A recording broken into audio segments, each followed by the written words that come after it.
Bonjour. Je me présente, Antoine Laurent Lavoisier, chimiste français, né le 26 août 1743 à Paris et mort le 8 mai 1794 à Paris. Voici, un portrait réalisé en 1788 par le peintre néoclassique Jacques-Louis David. J'y figure aux côtés de mon épouse, Marie-Anne Pierrette Pauls, dans notre cabinet de travail. Le tableau, d'imposantes dimensions, près de 2,60 mètres x 1,95 mètres, provient aujourd'hui du Metropolitan Museum of Art à New York. Gravure tirée des « Vie des savants illustres » de Louis Figuier. Les couleurs de cette image ont été améliorées.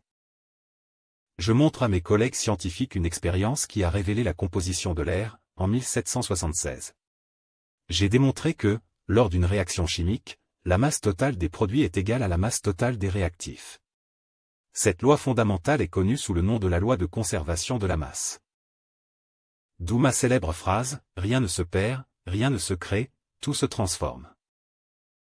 Chimiste, économiste, j'apparais aujourd'hui comme l'inventeur de la chimie moderne.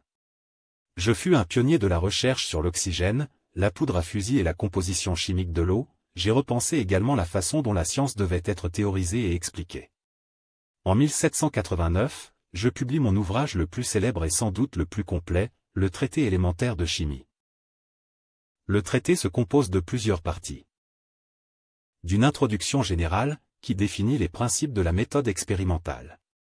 Une première partie sur des descriptions d'éléments chimiques connus à l'époque, 33 substances simples y sont recensées, dont l'oxygène, l'azote, l'hydrogène. Une deuxième partie, sur l'explication des phénomènes chimiques courants, combustion, respiration, oxydation, calcination et une troisième partie sur la méthodologie de laboratoire, règles d'expérimentation, description des instruments. Enfin, mon épouse, Marie-Anne Pauls a joué un rôle crucial. Elle a illustré le traité avec des planches scientifiques détaillées. Elle a traduit des ouvrages scientifiques anglais et elle a tenu mon laboratoire et mes archives. Elle m'a aidé à faire passer la science d'une science qualitative à une science quantitative.